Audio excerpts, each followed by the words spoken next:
지난주 우리는 지금 나는 어떤 진리를 따라가고 있는가라는 제목으로 말씀을 나누었었죠.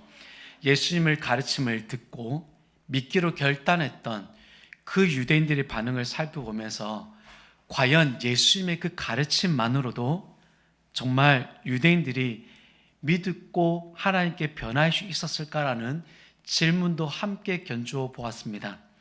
예수님께서는 그들에게 나는 세상의 빛이다 라고 말씀하셨지만 그 직전에 예수님께서는 아주 귀한 한 사건으로 그들을 이끌어내셨습니다. 그것은 가는 중에 붙잡힌 여인의 사건이었습니다. 여러분, 그 상황을 잠시 머릿속에 그려보시기를 바랍니다. 잡혀온 여인 옆에는 정작 죄를 함께 지었던 남자는 보이지 않았습니다. 이유도 설명도 없습니다. 오직 가늠한 여인만 붙들려 끌려왔습니다. 사람들의 손에는 돌이 들려 있었고 성난 군중의 고함과 비난의 손가락질이 여인의 온몸을 감싸고 있었습니다. 여인은 두려움과 수치심으로 숨도 쉬기 어려울 만큼 압박을 느꼈을 것입니다. 그리고 그녀는 이내 이렇게 고백했을 것입니다. 차라리 죽어버리고 싶다. 이런 생각들이 아마 그녀 가운데 가득했을 것입니다. 그런데 그 여인이 예수님 앞에 놓이자 이상한 일들이 벌어졌습니다. 마치 어둠 한가운데 한 줄기 빛이 비추는 것처럼 그녀의 마음을 짓누르던 수치심이 조금씩 물러나는 것입니다. 그리고 이어진 예수님의 한마디는 너희 중에 죄 없는 자가 돌로 치라는 것이었습니다. 여인은 생각했을 것입니다. 이분 역시도 나를 정죄하시겠지 라는 생각에 머물고 있었겠지만, 그런데 놀랍게도 그녀의 귀에 들려오던 군중의 고함은 예수님의 단 한마디로 잦아들기 시작했습니다. 비난하던 목소리가 하나둘 사라졌고 여기저기에서 툭툭 떨어지는 돌을 내려놓는 소리가 울려졌습니다. 여러분, 이 사건이 우리에게도 불편한 이유가 있습니다. 우리가 그 여인과 전혀 다르지 않기 때문입니다. 드러나지 않았을 뿐 우리 각자 마음속 가장 깊은 곳에는 말 못할 죄가 숨겨져 있을 수 있습니다. 사람들 앞에서는 감출 수 있지만 빛이신 예수님 앞에서는 여러분, 이 모든 것이 드러날 수밖에 없습니다. 그러나 여기서 우리가 중요한 한 가지 진리를 붙들었습니다. 예수님은 우리의 죄를 드러내어도 우리를 수치 속에 버려두지 않는다라는 것입니다. 정죄의 돌을 드시는 분이 아니라 죄의 사슬을 끊으시고 다시 일어설 수 있는 기회를 주시는 분이 바로 빛 대신 예수님이었습니다. 그러므로 빛은 어두움을 드러내지만 동시에 어둠에서 우리를 나오도록 길을 열어주시는 것입니다. 그래서 오늘 우리는 이 빛 대신 예수님 두 번째 시간으로 사울을 만났다라는 이 부분을 우리가 함께 말씀을 나누기를 원합니다. 그러므로 우리는 주님의 빛이 우리 마음속 깊은 곳에도 비추어 나를 변화시키는 은혜가 오늘 저와 여러분에게 있기를 축복합니다. 오늘 첫 번째로 스스로 오신 예수님께서 사울을 만나시기 전의 모습을 한번 살펴보겠습니다. 오늘 우리는 사도 바울이 되기 이전에 사울이라는 청년의 모습을 들여다볼 것입니다.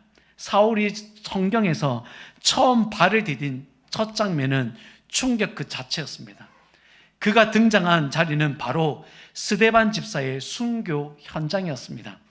성령의 지혜로 충만했던 스데반 집사의 설교는 그 자리에 모였던 모든 사람들, 유대인의 마음들을 단번에 찔러버렸습니다. 그 말씀은 마치 날카로운 칼처럼 그들의 위선과 죄악을 도려내었습니다. 하지만 안타깝게도 그 찔림은 회개로 이어지지 못하였습니다. 도리어 그들은 돈을 들어 스데반 집사를 죽여버렸습니다. 여러분, 왜 스데반은 돌로 쳐 죽였을까요? 여러분, 우리가 지난 주일에 함께 나눴던 말씀 기억하시잖아요. 가늠한 여인 사건 때 유대 지도자들은 예수님께 돌로 치라고 말도 못했습니다. 왜냐하면 당시 유대는 로마의 속국이었기 때문에 사형 집행 권한이 없었기 때문입니다. 그들은 예수님을 로마법으로 고발하여 제거하려는 교묘한 함정을 팠던 것입니다. 그런데 스데반은 왜 돌에 맞아 죽을 수 있었을까요? 이는 평상시의 법 절차에 따라 이루어진 사형이 아니었어요. 지도자들과 군중의 분노가 통제를 잃어버렸고 이성을 잃어버린 채 집단 광기처럼 폭발해버린 불법적인 살인이었습니다. 스데반의 이 설교는 그들의 아픈 종교적인 위선과 조상들의 죄악을 아주 적나라하게 드러냈습니다. 그 부분을 사도행전 7장 51절 52절에 이렇게 기록하고 있습니다. 목이 곧고 마음과 귀에 할례를 받지 못한 사람들아, 너희도 너희 조상과 같이 항상 성령을 거스르는도다. 너희 조상들이 선지자들 중에 누구를 박해하지 아니하였느냐? 의인이 오시리라 예고한 자들을 그들이 죽였고 이제 너희는 그 의인을 잡아 준 자요 살인한 자가 되나니. 여러분, 스데반 집사는 그들의 종교적 기득권과 메시아를 죽인 죄를 정확하게 지적했습니다. 이것은 그들에게 참을 수 없는 모욕이었습니다. 말씀은 분명히 그들의 마음을 찔렀지만 그 찔림은 회개가 아니라 극도의 분노로 폭발해 버린 것입니다. 성경은 그들의 마음의 상태를 이렇게 묘사합니다. 마음에 찔려 그를 향하여 이를 갈거늘. 그런데 그들이 특히 분노했던 또 하나의 핵심적인 이유가 있었습니다. 그것은 바로 스데반 집사가 성정과 율법의 본질을 흔들었다라는 이유였습니다. 사도행전 6장 14절 말씀 여러분 함께 읽겠습니다. 그의 말에 이 나사렛 예수가 이곳을 헐고 또 모세가 우리에게 전하여 준 규례를 고치겠다 함을 우리가 들었노라거늘. 유대인들에게는 성전은 하나님의 있는 곳이고 또한 그들의 정체성 그 자체였습니다. 그러므로 성전을 굉장히 중요시하게 했던 이 유대인들에게 예수님이 사흘 만에 다 헐고 다시 이렇게 세운다는 것은 있을 수 없는 일입니다. 그래서 스데반이 성전의 존재 이유를 흔든 것이 그들에게는 불편함이었고 율법의 참된 의미를 또한 선포하자 그들에게는 이것이 존재의 위협으로 다가온 것입니다. 이때부터 군중의 표정들이 광기와 살기로 뒤덮이기 시작했고 결국 돌을 들게 되었던 것입니다. 하지만 참으로 놀라운 장면은 바로 그 순간 펼쳐집니다. 죽음의 위협 한가운데 서 있는 스데반 집사의 얼굴이었습니다. 6장 15절에 그의 얼굴을 이렇게 묘사합니다. 공회 중에 앉은 사람들이 다 스데반을 주목하여 보니 그 얼굴이 천사의 얼굴과 같더라. 분노와 살기로 일그러진 사람들 한가운데 스데반 집사의 얼굴은 두려움이 아닌 천사의 평안함과 담대함으로 빛나고 있었습니다. 바로 그때 그 모든 충격적인 현장을 지켜보고 있던 한 사람이 있었으니 그가 바로 사울이었습니다. 사울은 이 모든 것을 지켜보면서 어떤 반응을 보였습니까? 8장 1절 말씀 함께 읽겠습니다. 사울은 그가 죽임당함을 아멘. 여러분, 이 말은 단순히 동의했다라는 정도를 넘어서는 의미로 그래, 저놈은 마땅히 죽여야 한다라는 당연성이 들어가 있습니다. 여러분, 이것을 제가 길게 설명했던 이유가 바로 여기 있습니다. 유대인들의 이 분노, 즉 성전과 율법에 대한 것들이 사울에게도 그대로 있었다라는 거예요. 그러므로 스데반 집사가 죽음을 당하는 이 현장에 사울도 역시 극도로 분노한 사람으로 나타나고 있습니다. 저런 거짓말을 하는 자는 반드시 제거되어야 한다라고 사울은 확신했던 것입니다. 스데반의 설교는 사울에게는 진리가 아니라 거짓으로 들렸습니다. 그래서 사울은 자신의 길을 닫았고 자신의 마음 가운데 있는 신념으로 굳어 있었던 것입니다. 그리고 그의 태도는 점점 더 극단적으로 취합니다. 사도행전 9장 1절에 사울의 주의 제자들에 대하여 여전히 위협과 살기가 등등하여 대제사장에게로 가서, 여러분, 스데반 한 사람으로 만족하지 못하는 사울은 이제 예수님을 믿는 사람들을 다 속출해내어서 잡아들이고자 혈안이 되어 있습니다. 이 모습은 사울의 내면에 진리를 향한 열심이 아니라 오해된 신앙, 그리고 왜곡된 확신, 그리고 거짓된 진리가 얼마나 깊이 있게 뿌려져 내려 있는가를 여러분 보여주고 있습니다. 변화되지 않는 사울의 모습은 여전히 위협과 살기가 등등하였다라고 말씀합니다. 여러분, 이 사도행전 9장 1절 말씀을 직역하면 이렇습니다. 사울이 여전히 위협과 살기로 숨쉬고 있었다라는 뜻입니다. 여러분, 이 말은 날마다 우리가 숨을 쉬고 호흡을 하잖아요. 그러면 사울은 이 호흡을 매일마다 할 때 이 위협과 살기로 호흡하면서 자신의 모든 것을 채운 것입니다. 여러분, 위협이라는 단어는 어떤 단어입니까? 타인에게 해를 가하기로 결심한 마음이에요. 살기는 무엇입니까? 불법적인 살인 목적에 담긴 기운을 말하는 겁니다. 사울은 숨쉬는 것 자체가 곧 기독교인을 향한 위협과 살기였습니다. 어떻게 사울이 이러한 괴물이 될 수 있었을까요? 그는 최고의 엘리트 수업을 받았던 사람이었어요. 열정적인 바리새인이었고 비교적 온건파인 가말리엘 문파생이었습니다. 그럼에도 불구하고 그는 급진적인 성향으로 지금 나아가고 있습니다. 자신의 신념과 확신, 학문적인 배경이 절대 진리라고 믿었기 때문입니다. 그래서 자신과 다른 존재는 모두 제거의 대상이라고 사울은 판단한 것이에요. 그는 자신의 이러한 신념에 공식적인 고난을 더하기 위해서 대제사장에게 찾아가서 다메섹에 있는 그리스도인들을 남녀노소 가리지 않고 모두 잡아들이는 문서를 받아냅니다. 최고의 엘리트의 정체성과 대제사장의 공식 권한과 잘못된 열심이라는 무시무시한 배경이 사울의 위협과 살기를 뒷받침하고 있었던 것입니다. 사랑하는 여러분, 우리는 사울과 같은 극단적인 행동을 하지는 않을지라도 우리 안에도 사울과 유사한 배경에서 호흡하며 빨아들이는 위협과 살기가 있습니다. 우리가 교회 안에서도 그렇습니다.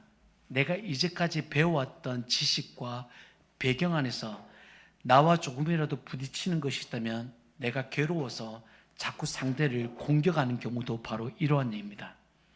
그런데 이러한 예 말고도 우리가 가정 안에서 또한 우리 공동체 안에서 직장 안에서도 나타납니다. 물론 이것이 모든 것을 다 일반화시킬 수 없지만 예를 들어 다 너 때문에 이렇게 된 거야 라는 이게 한마디는 배우자가 서로에게 하기도 하고 부모가 자녀에게 하기도 하며 자녀가 부모에게도 이 말을 던지는 경우들이 있습니다. 여러분, 이 말이 던져지는 순간 숨쉬기조차 힘든 위협의 분위기가 조성이 됩니다.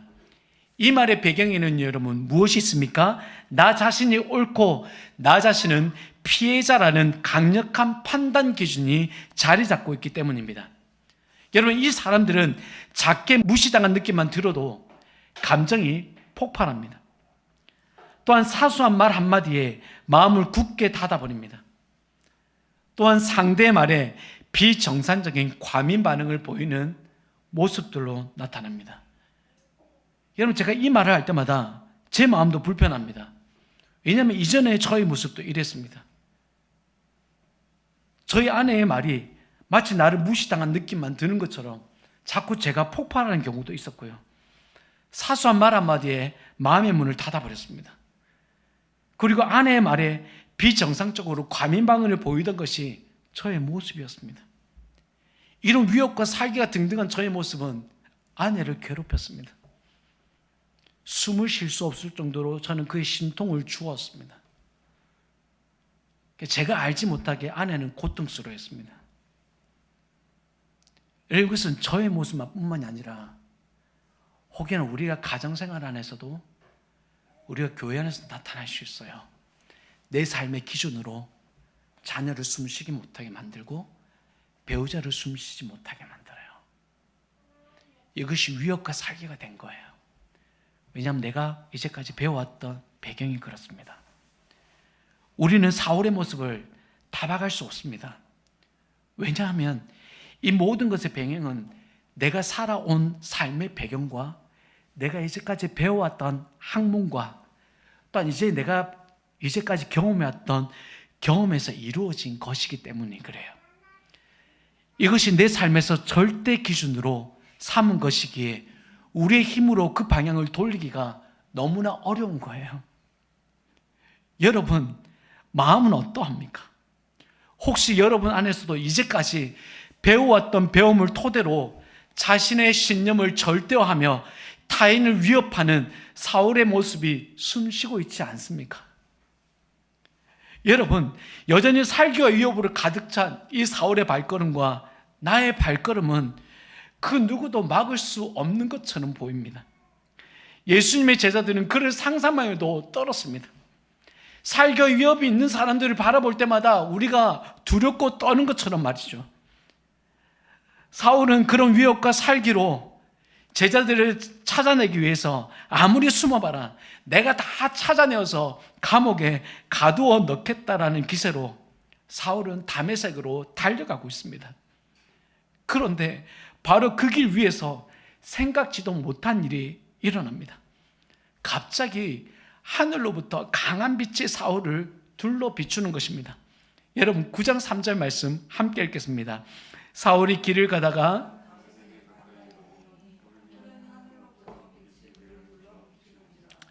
여러분, 이 순간 사울의 거침없던 발걸음이 갑자기 멈춰버렸습니다.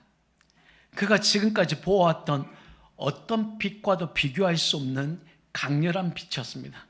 아니, 이게 뭐지? 왜 이렇게 눈이 부신 거야? 사울은 한순간에 중심을 잃고 땅에 엎드렸습니다. 하늘로부터 비추어진 빛은 그가 이제까지 계속 지켜봐왔지만 이보다 강렬한 빛을 본 적이 없었습니다. 그와 동행했던 사람들도 있었지만 사울만이 이 빛을 보았습니다. 여러분, 사울이 이렇게 납작 엎드린 것은 사울만 그랬을까요? 그렇지 않습니다. 아브라함이 하나님의 부르심을 받았을 때도 여러분 땅에 엎드렸고, 모세도 하나님의 부르심을 떨기나무 앞에서 부르심을 받을 때 그의 얼굴을 가리우고 두려워했고, 이사야는 하나님의 그 성전에서 하나님의 거룩한 임재가 나타났을 때 화루다 주여 나로 망하게 되었다라고 고백했고, 예수님께 사랑하셨던 사도 요한은 하나님의 그 영광 앞에서 죽은 자처럼 쓰러졌습니다. 사울도 마찬가지였습니다. 그의 인생을 가득 채웠던 자신감과 확신, 그리고 신념, 그리고 그의 가치관, 그가 스스로 행사할 수 있을까라고 생각했던 권세 같은 것들이 하나님의 그 거룩한 빛 앞에서 산산이 무너져 버렸습니다. 그 빛은 단순한 자연현상이 아니었습니다. 그 빛은 사울의 눈에만 보이는 것이었고 사울의 영혼의 깊숙한 곳같이 꿰뚫는 빛이었습니다. 그리고 그 빛 안에서는 하나님의 귀한 음성이 들려왔습니다. 사도행전 9장 4절에 땅에 엎드러져 들음에 소리가 있어 이르시되 사울아 사울아 내가 어찌하여 나를 박해하느냐 하시거늘. 여러분, 예수님의 이 음성은 사울의 가슴을 그대로 관통했습니다. 사울이 쫓아다니면서 잡아들이던 그리스도인들, 그들을 향해 나를 세웠던 사울의 모든 행동이 예수님을 박해했던 것이었습니다. 이 한마디는 사울의 인생을 완전히 뒤집어 엎는 말씀이었습니다. 사울에게 비추인 빛은 심판의 빛이면서도 동시에 구원의 빛이었습니다. 이 빛은 사울의 죄를 모두 폭로한 빛이었습니다. 그동안 사울이 열심히 살고 옳다라고 생각하며 확신했습니다. 하지만 그가 자신이 정의라고 믿었던 그 모든 것이 하나님의 그 거룩한 빛 가운데서 모든 것이 거짓된 것이라는 것으로 드러나 버렸습니다. 자기의 의, 자기가 가진 학문과 이제까지 배워왔던 지식들, 심지어 자신이 바리새인의 그 정통성까지, 그리고 자기 스스로 기득권을 지키려 했던 강력한 사명감까지 모두 무너져 버렸습니다. 여러분, 이 모든 사실은 하나님의 그 거룩한 빛의 조명 안에서 하나님의 뜻과 전혀 맞지 않는 죄된 열심이었다는 사실이 한순간에 드러나 버린 것입니다. 그래서 사울은 그 자리에서 무너졌습니다. 여러분, 그가 엎드린 것은 단순히 놀랐기 때문이 아니라 자신의 존재 기반이 무너져 버렸기 때문입니다. 내가 붙잡고 있던 모든 것이 하나님 앞에서는 아무 의미가 없었구나라는 것이었어요. 이것이 땅에 엎드려져 있는 사울의 고백이었습니다. 한순간에 무너진 사울의 삶은 여러분 이대로 끝일까요? 하나님은 사울을 이대로 끝내지 않으셨습니다. 여러분, 여기서 중요한 사실이 있습니다. 사울이 그 자리에서 심판받고 끝났다, 이것이 아니라 하나님의 빛은 사울을 멸망시키려는 빛이 아니라 그의 삶의 방향을 돌리게 하시려는 은혜의 빛이었습니다. 그의 잘못된 확신과 왜곡된 신앙, 그리고 자신만의 진리를 붙잡고 살던 사울에게 하나님의 새로운 길을 열어주신 것이었습니다. 사울의 눈이 멀게 하신 것도 여러분 처벌이 아니라 이제 네 눈으로 보지 말고 내가 열어줄 눈으로 보아라는 것입니다. 이것이 바로 하나님이 사울에게 허락하신 새로운 시작의 은혜였습니다. 사울은 그 순간부터 인생의 반전이 일어났습니다. 빛 대신 예수님이 사울을 부르셨고 그의 걸음을 멈추게 하셨습니다. 그리고 새로운 방향으로 인도하셨습니다. 여러분, 말씀을 맺을게요. 사울에게 비추신 빛은 오늘 우리에게도 동일합니다. 오늘 저에게도 잘못된 신념이 있어요. 내가 이제까지 배워왔던 신학의 학문들도 있습니다. 그런데 제가 이 일들을 하며 나아갈 때 항상 하나님께서 저에게 알려주시는 것이 있습니다. 사랑하는 여러분, 하나님은 오늘 저와 여러분이 똑같이 그렇게 역사하십니다. 내 신념이 여러분 옳다고 절대 여기시면 안 됩니다. 언제나 그것이 바뀔 수 있습니다. 그러나 여러분이 옳다고 생각하는 사람들 무리 안에서 그것은 진리라고 절대 말할 수 없습니다. 오늘 여러분의 신념이 옳다 그르다라는 것은 오직 예수님께 비추신 빛 가운데서만 여러분 드러날 수 있습니다. 그러므로 오늘 여러분의 신앙의 모든 발걸음들과 가정 안에서의 모든 생활하는 발걸음들이 여러분의 삶 가운데 있는 비추신 그 빛을 여러분이 보시기를 축복합니다. 사울이 위협과 살기로 가득한 그 길 가운데서 예수의 빛을 만났던 것처럼 오늘 여러분들 신앙의 길들을 걸어가는 길들 가운데서 하나님의 그 빛을 비춰주실 것입니다. 사람의 빛이 아닙니다. 예수님의 빛이 오늘 여러분한테 비춰져야 오늘 나의 잘못된 신념을 깨달을 수 있습니다. 오늘 여러분 안에 위협과 살기 있을 수 있습니다. 오늘 그것이 남을 해치는 것이라고 한다면 오늘 하나님은 여러분에게 그 가는 길 가운데 그 거룩한 빛을 비추시게 되실 것입니다. 사울이 당당히 걸어가던 그 길에서 비추었던 빛처럼 우리가 붙들고 있는 잘못된 확신과 나 중심의 판단, 내가 옳다라고 믿고 있는 완고함, 이런 모든 것들을 우리는 예수님이 비추신 그 빛 가운데 드러나게 하실 것이며 우리는 그 자리에서 우리의 삶의 방향을 바꾸시는 하나님을 만나게 될 것입니다. 오늘 그 예수님이 우리에게 이렇게 말씀하십니다. 이제 너의 걸음을 멈추어라. 그리고 나를 보아라라고 말씀합니다. 사울에게 비춘 이 빛이 오늘 저와 여러분의 걸음을 새 길로 인도하시는 밝은 빛이 되시기를 주님의 이름으로 축원합니다.